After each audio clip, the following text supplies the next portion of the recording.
आज की व्यस्त जिंदगी में हम अपनी सेहत को बिल्कुल ही नजरअंदाज कर रहे हैं। बिगड़ती लाइफस्टाइल और घंटों बंद कमरों में बैठने की वजह से हमारे शरीर को सबसे ज्यादा नुकसान पहुंच रहा है। इन्हीं में से एक बड़ी समस्या है विटामिन डी की कमी होना। बात आती है कि आखिर विटामिन डी क्यों जरूरी है, सबके मन में ये सवाल तो उठता ही है। तो जानते हैं, विटामिन डी शरीर के लिए एक अहम पोषक तत्व है जो हड्डियों को मजबूत बनाने के साथ साथ कैल्शियम को शरीर में बनाए रखने का काम करता है। ये वसा घुलनशील प्रो हार्मोन है जो सूर्य की किरणों और हमारे आहार से प्राप्त होता है। अब सवाल आता है कि विटामिन डी की कमी क्यों हो रही है।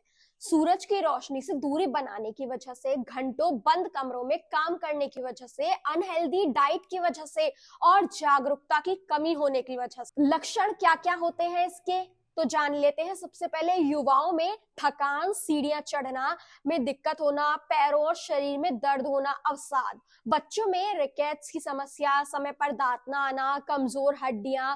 और वहीं बुजुर्गों में हड्डियों का जल्दी टूट जाना, डिमेंशिया और एल्जाइमर का खतरा होना। अब बात आती है कि क्या है इसके गंभीर परिणाम।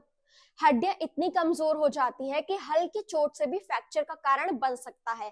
कैंसर, दिल की बीमारियां और डायबिटीज जैसी गंभीर बीमारियों का खतरा भी जो होता है वो बढ़ जाता है। अब बात आती है कि कैसे विटामिन डी की कमी को दूर कर सकते हैं। रोजाना धूप लें। सुबह 7 से 9 बजे के बीच 15 से 20 मिनट तक धूप लेना जरूरी है। सही डाइट लें। मक्खन, मछली, अंडा, दूध, पनीर और ताजी सब्जियां जैसे पालक, सरसों का साग, चुकंदर आदि आप खा सकते हैं। सप्लीमेंट्स का भी सेवन करें। डॉक्टर की सलाह से विटामिन डी के सप्लीमेंट्स और कैल्शियम की गोलियां लें।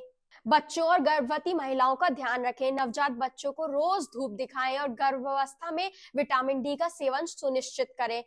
सनस्क्रीन का सही इस्तेमाल करें। तेज धूप में सनस्क्रीन का प्रयोग करें, लेकिन सुबह की हल्की धूप का पूरा लाभ उठाना चाहिए। उस समय आपको सनस्क्रीन नहीं लगानी चाहिए।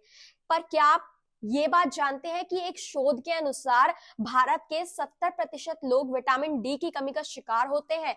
यह कमी सिर्फ शहरी इलाकों में ही नहीं बल्कि ग्रामीण क्षेत्रों में भी पाई जाती है। मतलब जो गांव के इलाके होते हैं वहां पर भी। तो अब क्या करना चाहिए।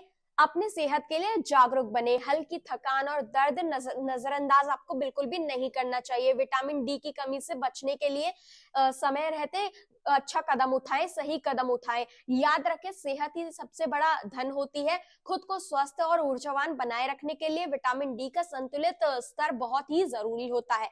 स्वस्थ रहें और जागरूक रहें।